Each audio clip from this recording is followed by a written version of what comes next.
Brought to you by TechnoSpark 20 series smartphones.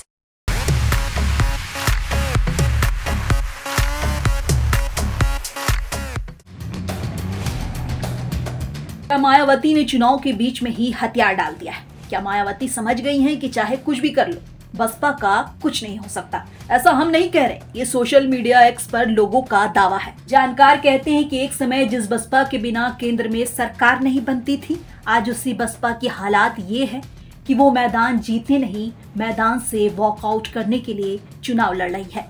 इतनी आसानी से तो पार्ले-जी बिस्कुट के पैकेट पर भी गांव के लड़के मैच को हाथ से नहीं जाने देते, जितनी आसानी से मायावती लोकसभा चुनाव में सरेंडर कर रही हैं। अब चलिए आपको सिलसिलेवार तरीके से समझाते हैं कि आखिर मायावती को लेकर सोशल मीडिया पर इतना बज़ क्यों है।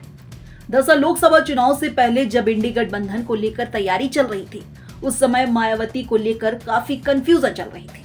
कभी मायावती का गठबंधन में शामिल होने की बात कही जा रही थी, तो कभी बसपा को बीजेपी की बी टीम बताई जा रही थी। फिर चुनाव से ठीक पहले मायावती ने साफ कर दिया कि उन्हें अलायंस की जरूरत नहीं है, यानी उन्होंने एकला चरोरे तहत मैदान में उतरने का फैसला कर लिया। शुरुआती चरण में बसपा की ओर से मायावती की भतीजे और बसपा के नेशनल कोऑर्डिनेटर आकाश आनंद ने मोर्चा संभाला।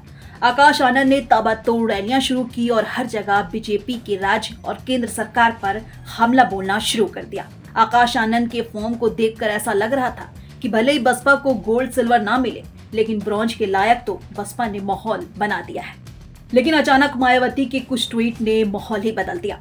मायावती ने आकाश आनंद पर पेचकस दी और उन्हें अपरिपक्व बता दिया। बात यहीं खत्म नहीं हुई। बीच चुनाव से आकाश आनंद अचानक गायब हो गए। ये कहानी का बस एक हिस्सा था, अभी तो क्लाइमेक्स बाकी था।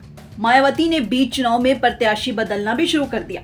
जिस जौनपुर सीट पर श्रीकला को उतारने का मायावती का मास्टर स्ट्रोक बताया जा रहा था और दावे किए जा रहे थे कि मायावती ने बीजेपी प्रत्याशी कृपा शंकर के लिए गेम बिगाड़ दिया, उसी जौनपुर सीट पर मायावती ने नामांकन से ठीक एक रात पहले प्रत्याशी बदल दिया। प्रत्याशी बदलने से ठीक बात सही मायावती जैसे शांत बैठ गईं।